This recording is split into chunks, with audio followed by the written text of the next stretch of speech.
YouTube channel as a secondary, just in case anything does happen.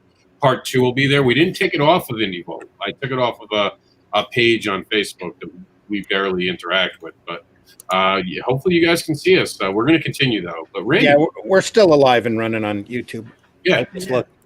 Well, thank you for doing that, Randy. I mean, that's pretty badass that you did that. I think you should still ask to submit it to the Smithsonian because they're starting to actually give a crap about comics. Did you guys hear about the Hall of Fame? Not Hall of Fame, the Museum for Comic-Con? That might be a place to think about giving it to, too, Randy. Who, what? They're doing a museum for Comic-Con. The Comic-Con museum that they've been running for like the past 2 or 3 years. They're beginning to be serious about that, too. I know we're archived at the Michigan State comic library. He collects one of everything that's comic related, wherever he can find it, and that's everywhere in the States. I think probably everywhere in the world. They have a ever growing collection there that he boasts is about as complete as it possibly can be. So I know he's got copies. Mm-hmm. All right, someone else has got to play dirty cop now for this thing. Who wants to do that? Randy, you're in charge now. Comments about what? The Czar. Rob, me and Varian are gonna head out. Oh, okay. Later. We're having some computer problems, and he's not having a good time right now. He's in some pain, so he has to leave. Yeah. Tell him the rest. Randy will take over. Randy will be the bad cop. Get your glasses on. I'll see you guys later. Have a good night. All right, take care. Take care, Krista. We'll see you. All right, Randy. Comments are your responsibility now. I don't even know where you left off. All I see is Meredith and Rodney. Just what I've seen. Yeah, just pick anything. I mean, it doesn't really matter. See Michael Lansing. No, I know you covered that one. He's talking about Silverline Comics. Silverline is awesome. Though I don't know. It seems kind of odd that they're doing 2 issues at once, but it's all cool. Whatever works for them works for. There's no wrong business plan as well. That's right. Like right now, especially in the alternative and independent market, it's pretty close to the Wild West. Whatever you can sell, whatever you can get. There is no real standard. And I know that's your topic tonight is what your page count is your standard, and it's I would say whatever the market will bear.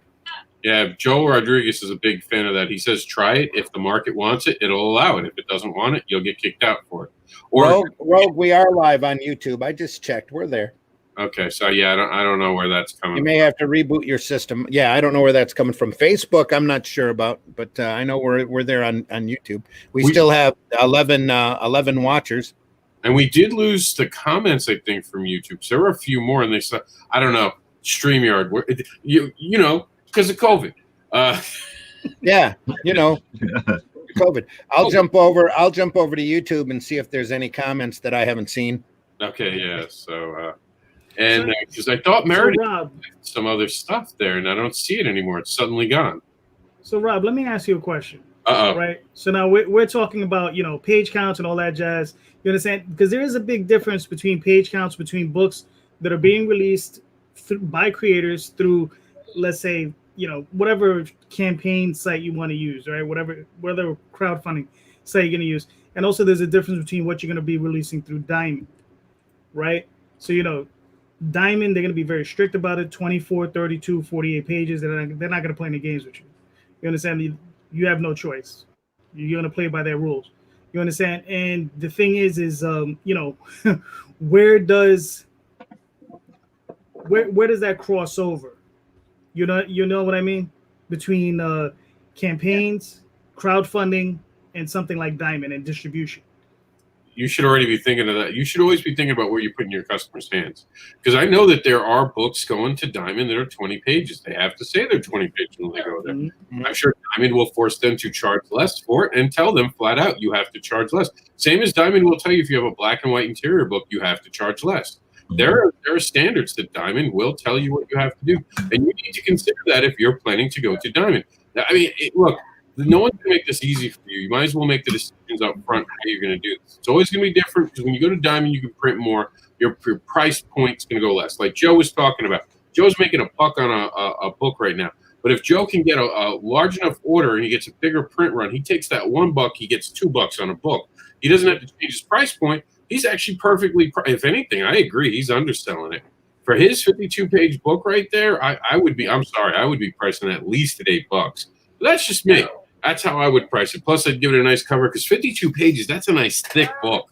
That has got some weight to it. Get that nice little stronger cover. You got a $10 book right there. So I mean, I see your point, but as a creator, you already got to be thinking of that. And if it's your first print run and you're doing the what do they call it, the self cover, the shelf cover, I've heard it, the standard cover. If you're doing that versus a nice cover, because my books, I like this cover. Look at that. Look, it doesn't bend. You know what I mean? Like this will hold up like a cardstock cover. Yeah. Yeah, this is nice. And I tell people, you get a book like that, you can read it. You don't got to bend it. You don't feel anything. People pay a little bit more for quality. That's why Starbucks works. When you're at a table, you have to convey that your book is quality. If you go, I have a 16-page book, you're already, like unless you're pretty thick. There it goes. Thick. Here, let's put you up on the main board screen. 16-page book that would fold in his hand right now. Like if that was 16 pages, it'd be bending and it'd look like loose leaf paper. You can hear Jack's crying in the background. That's just him. He's fine. But yeah, that's nice and thick. But like I'm saying, if you have like a 16-page book, it'll look more like that. That'd be a 16. It'd be limp and stuff. And yes, another word that just fits so well. Another opportunity for a limp joke. Anybody out there seen the Unforgettable book from All Caps Comics?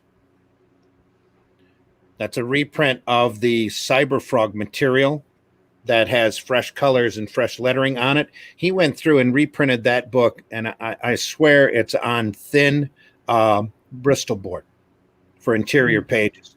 That thing is thick. You hold that in your hand, it's it's really stiff. But I was very surprised at the feel of it when I picked it up, that it was so thick. And also the Allegiance Arts books, if anybody has seen those in the Walmarts, those almost feel like more of a material than a paper. On their pages, because they're made to be more durable, because they know they're going to be sitting on a shelf and probably mangled by a couple of Walmart patrons before anybody gets it in their hands. And it's a lot harder to knock those books out of collectible condition. I was pretty impressed with both of those products. Yeah, it feels like a piece of Tyvek, the paper. When you feel it, it feels like Tyvek. It was just really weird. Yeah, it's almost like sometimes it's almost like a thin leather. It's crazy. Yeah. I love it. But it's good. I mean, I like it. I like the way the books look. They hold color real well. And the same thing with the frog. The frog reprint books are incredible. Well, Kyle Baker is in my opinion, one of the few really gifted colorists that's working on the market right now, because all his stuff, I think, I have yet to see a page from Kyle where I would think is just marginally bad. But those books are amazing. The way that they hold color and the way that they look and the way that they feel. It's pretty cool. But I come from the old school where I would rather see something. I think they're missing out on an opportunity of getting books in the dollar store on newsprint in black and white, and just stick them out there in a thicker volume book, almost like the puzzle books that are out there, especially Marvel and DC. They don't have any respect for their older material anyway. They might as well print it nice and cheap and stick it out there for $1 for people to buy, Yeah, I've always been surprised that they don't reprint the stuff like a newsprint, like a nice 100, 200 page book, $5, because we have Five Below, and, stick them in there. Well, they had been doing the showcases. The Showcase Presents and the Essentials, and those were amazing books. But for some reason, they couldn't move them very far. The retailers weren't moving along with them. They might have been a little too thick. You go the half of that size for $10, or a third of that size for $5. You could kill on the market. Yeah. But really something saddle stitched like the puzzle books that you see when you walk into the dollar store. If they were moving some of the old classic Marvel material like that, from the 60s and 70s, I think they do real well. And they did that for a little while over in England. I've got some awesome English reprints. They ran through the Marvel Universe about 4 times over in England, and they would print them flat and wide, rectangular, and they'd shrink down 2 pages on a page. So when you opened up the magazine or the paper, it had a regular comic book cover, but it was newsprint interior in black and white. When you opened it up, there were 4 pages of material there. Right. And they burned through their entire library like 4 times over every time in a different format. Wow. That, during I would say the 90s, the 80s, probably the 80s and 90s, right as they started doing Captain Britain over there. Because, I mean, the thing is indie publishers, I think this is one of the things a lot of people don't think about is that the way I look at it, my work and what I'm producing, I look at it, there's an apple, right? And it's on a string and it gets tossed and everybody gets a chance to bite at it, right? Mm-hmm. I try to get as many bites out of that apple as I can. So, you're looking at, you're looking at printing as a comic book and then printing it as a trade and maybe as a hardcover, right? So that's, the basic, what people do. I'm looking at it as I'm producing it in black and white. Then I'm going to produce it, as a trade. I'm thinking currently I'm producing it in black and white. Then I produce it with an alternative cover. Now I'm thinking of maybe going through Diamond again. Sticking that toe in that water. I don't know. I'm really, hesitant, but we'll see. But using that as an extra revenue stream, then put out a trade, then move it into color, then so on and so forth. Sure. And I think these are one of the things that a lot of indie publishers don't think about, that you have to try to repurpose your material and keep it out there and keep it fresh. Tall Tales, I printed it the first 3 issues myself. I went through a publisher. They printed the 4 issues after that. And then we were in furlough for about 60 issues. I mean, we were in that thing for a long time.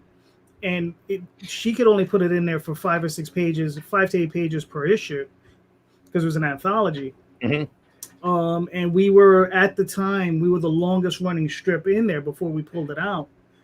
And for no reason at all. I mean, it was just one of those things, a decision we had made. We had just pulled it out. And then we just went back, started, reprinting them. We got all the way up to issue 12 with Diamond.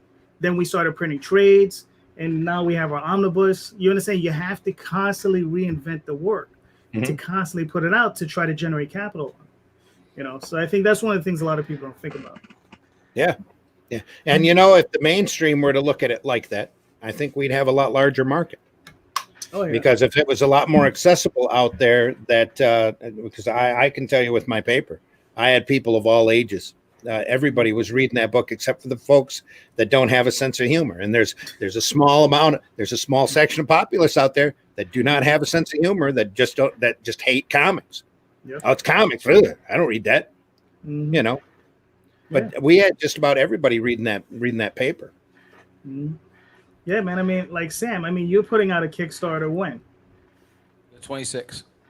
The 26th. I mean, what are you looking to do with that? That's the first issue. It's gonna be a collected trade paperback, but we're doing the first issue on the Kickstarter, and then we're gonna follow up with the second Kickstarter, which is the second issue a few months later. So the goal is to have it completed by spring, and then start right after that on the trade. Nice. So it's just gonna be issue 1, 2, 3, 4, and then the trade. Yep. Are you gonna be doing that in color or black and white? Color. Nice. Yeah, we're gonna do it in color, and between 24 to 32 pages, no less than 24. Now is that 24? That's actually 28 pages, or 32? That's actually 36 pages. It's 24 interior pages. Gotcha. Just to make that clear. Just to make that clear. Yes. Yeah, 24 story pages. Minimum, because when we were fleshing it out, some of the other issues will be longer, but the first issue it is 24. Gotcha. No, that's awesome, man. I mean, I'm old, so I don't know how you feel about it, Randy. Because I hear 32 pages, and I'm just thinking 32 pages interior. That's how I always view it. I hear 64 pages. 64 pages on the interior. I don't think of the cover. Right. Unlike those young people like Rob. But those those old 100-page super spectaculars, and the one that they were selling in Walmart for a while, they were 96 interior with 4 exterior, or 100 pages. Mm-hmm. Oh, there you go. There you go. I mean, Joe, what's the frequency you release your books at, man? Because that's a lot of pages to be putting out, man. The prime time Saturday night is like once every 6 months. Mm-hmm. Because it takes a long while to not really the script, but to actually render the pages here. Mm-hmm. But the next thing that's coming out is on my Kickstarter on the 18th for the Amazonia 10th anniversary edition here. Mm-hmm. So we're kickstarting that on the 18th here. The reason being is that we made a mistake with our first Kickstarter campaign. We actually kickstarted for issue number 6, and a lot of people up here was like, well, what about issue number 1? So we had to rush and make a tier for issue number 1. So I never really introduced the series to the Kickstarter audience from the very beginning. So now we're going to come back and relaunch everything from the very beginning. So we're doing the 10th anniversary number 1, which includes an out-of-print version. It includes the out-of-print version of the original Amazonia number 1, where I did from a sketchbook back in 2008. Nice. So you have the current one that's on the market, plus the original number 1 from 2008, plus a couple of pin-up artwork in this issue here. And Joe, tell them where they can find you, because I'm getting people saying they can't even comment on YouTube. So we're just going to close the show a little early tonight. So I haven't seen a comment in quite a while, Rob. Yeah, something's clearly up in the internet land, so we're going to close that right now. Yeah. Well, okay, you can find our books here at c2cstudios.com here. So if you go out to C2C Studios, it will bring you to our company webpage here. If you go directly to our online store, you can find these books here. At least not the 10th anniversary ones as of yet. We're going to wait until after the Kickstarter before we put it on our website here.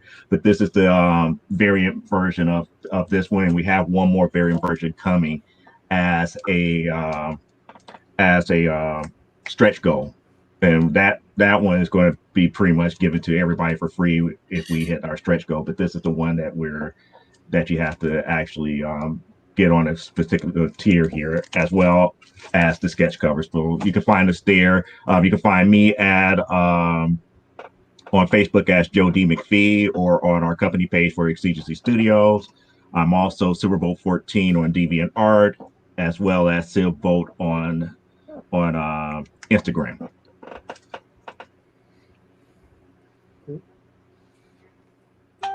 I think that's everything. Sam, go ahead and tell everyone where they can find you.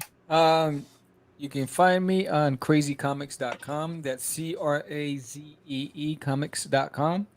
And also my YouTube channel is Catch the Craze.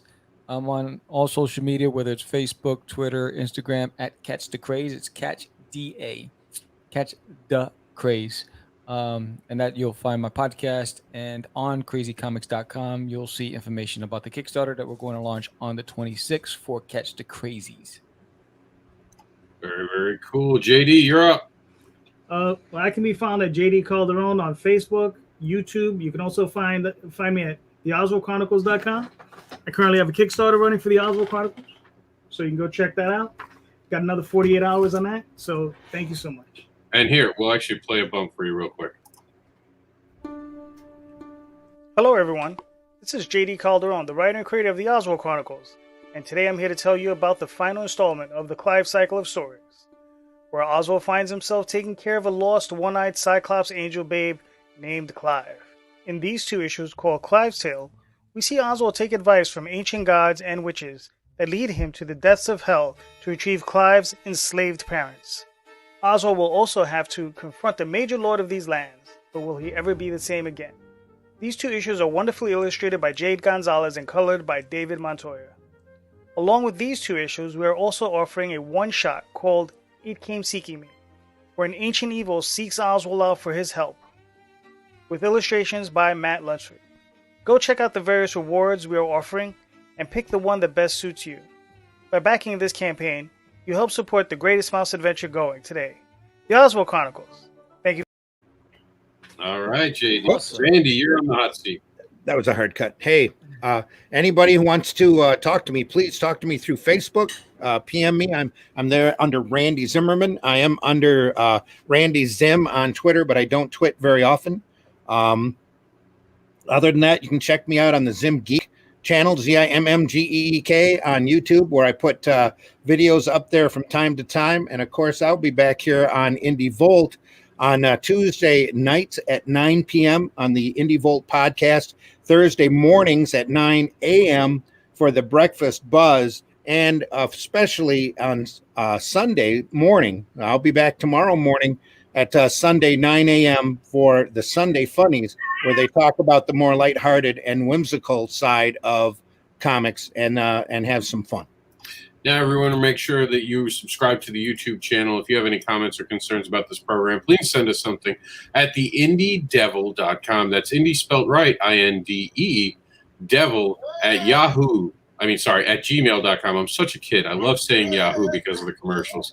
But you guys can reach out to us. We're always around to hear. Sorry that this show got a little messed up with the YouTube thing and comments and all that, but I think we had a great discussion. I thank Randy. I thank John. I thank Varian. I thank the Indie Princess, JD Calderon, JD McPhee, and of course, the host, Sam.